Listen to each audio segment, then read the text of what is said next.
Welcome to a productive weekend in my life. Let's start baking.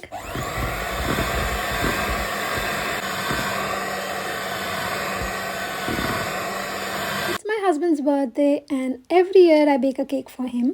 मैं कोशिश करती हूँ घर में ही बनाऊँ, सिंपल ही हो बट घर का बना हुआ हो, उससे बहुत प्यार और बहुत ही अच्छा एहसास होता है। और फिर घर में ही कुछ DIY क्राफ्ट किया क्योंकि मैं भूल गई थी कि कोई डेकोरेशन तो है ही नहीं। बस फटाफट छोटी सी वॉल डेकोरेट की, बलून्स फुलाए, उनको लगाया और एक छोटा सा बर्थडे सेटअप भी तैयार कर दिया। मीनवाइल केक बेक हो रहा था अवन में और मैं करने वाली हूँ अब थोड़ी मोटी सी डेकोरेशन और देखिए कैसा लग रहा है आपको।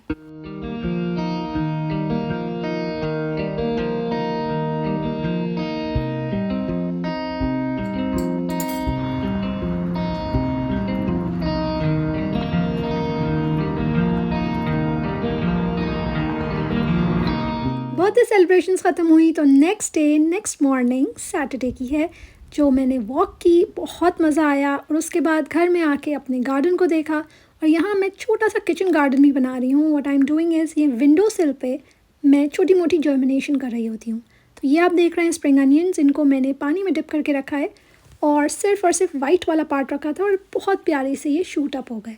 और ये हैं टोमेटो सीडलिंग्स, तकरीबन 1 महीना लगा इनको इस हाइट पे आने में। मैंने सीड्स डाल के ही इनको जर्मिनेट किया था और अब ये इतने बड़े हो गए हैं कि अब इनको मैं गार्डन में लगाऊंगी और टमाटर खाऊंगी। लेट्स मेक सम ब्रेकफास्ट क्योंकि आज हमको जाना है एक बहुत ही प्यारी जगह पे जो मैं आगे जाके आपको बताऊंगी। अच्छा, मेरी एक बहुत डिफरेंट सी आदत है कि जब भी मैं अंडे को क्रैक करती हूँ तो इस तरह से उंगली की मदद से बचा हुआ जो अंडे का योक या वाइट होता है उसको भी मैं निकालती हूँ।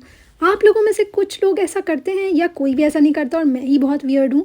डू लेट मी नो, क्योंकि ये आदत मुझे पता नहीं कहाँ से आई है। मैं सोच भी रही थी कि ये आदत कहाँ से आई है, मैंने आज तक किसी को ये करते हुए नहीं देखा। तो अगर आप करते हैं तो ज़रूर बताइएगा। जब फ्रिज में छोटे मोटे प्यालों में चीज़ें बच जाती हैं तो बस मैं उनको यूज़ करती हूँ। कुछ दिन पहले मैंने हलीम बनाया था तो उसके लवाजमात रह गए थे। एक टेक अवे बॉक्स में से ये प्याज बची थी वो उसमें डाल दी। और कुछ दिन पहले मैंने शाशलिक बनाया था तो उसका कुछ ग्रेवी और वेजिटेबल्स मैं अंडे में डाल रही हूँ तो कुछ बहुत ही मज़े का ऑमलेट बन गया। आप लोग भी ये ज़रूर ट्राई किया करें।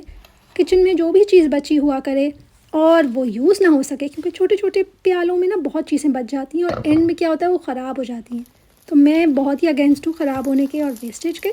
सो I try to do this. अब देखते हैं ये अंडा मुझसे सही से फ्लिप होता है कि नहीं, लेकिन एंड में नहीं फ्लिप हुआ। सो कोई बात नहीं, कभी कभी ऐसा भी हो जाता है, मगर हम तो इस अंडे को बहुत मज़े से इंजॉय करेंगे। घर में जब भी डबल रोटी आती है उसके पीछे वाले स्लाइसेस बचपन में मेरी अम्मी खाया करती थी और शादी के बाद अब मैं खाती हूँ, मेरे हस्बैंड नहीं खाते। क्या आप लोग भी ऐसा ही करते हैं? और दूसरी मेरी आदत है रिसाइकलिंग की and I am very proud of it. जितनी भी इस तरह की थैलियाँ होती हैं जिस पर लिखा होता है don't recycle at home and recycle with large bags at supermarket, उनकी एक बड़ी सी थैली मैं बनाती हूँ और हर हफ्ते जब ग्रोसरी करने जाती हूँ तो वहाँ पर रिसाइकल कर देती हूँ।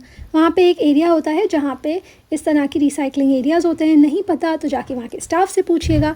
और कहते ही कहते ये अंडा शुक्र है मुझसे सही से फ्लिप हुआ। मैं बहुत शर्मिंदा थी कि वीडियो बना रही हूँ और एक अंडा नहीं सही से फ्लिप कर पा रही।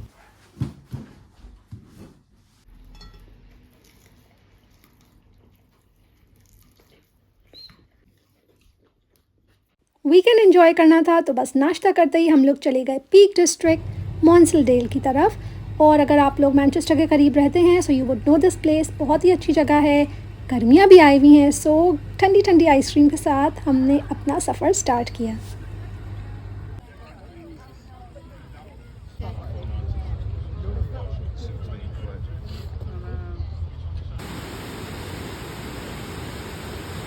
थैंक गॉड मौसम बहुत अच्छा था और यहाँ पे फ़ोटोग्राफी की, वीडियोस बनाई।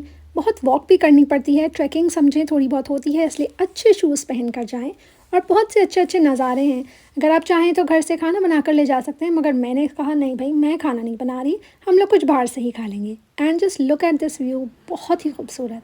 और वॉक करते करते हम इस टनल के अंदर पहुँच गए जो एक्चुअली एक ब्रिज है और इट वॉज सो ब्यूटिफुल। हर जगह, हर नज़ारे पे बहुत ही खूबसूरत चीज़ें देखकर दिल और आंखें तरोताज़ा ही हो गए। बहुत ही ज़्यादा मज़ा आया मुझे तो। अच्छा, क्योंकि बहुत ज़्यादा धूप थी तो बाहर गर्मी लग रही थी, लेकिन जैसे ही इस टनल के अंदर गए इतनी ठंड और इतनी ठंडी हवा भी चल रही थी कि मैंने कहा यार क्या कुदरत होती है ना, कि जहाँ धूप नहीं पड़ती, जहाँ धूप की किरणें नहीं पहुँचती, वो जगह ठंडी, वहाँ पे मॉस और वहाँ पे जो है वो मोल्ड और एक अजीब सी एक बू थी सीलन की। और जैसे ही हम बाहर गए, खूबसूरत वादियाँ और धूप, मतलब अल्लाह ताला की हर नेमत, नेचर की हर एक बात में एक अपनी ही अफादियत है और एक अपना ही रीज़न है कि वो क्यों है, किस लिए है।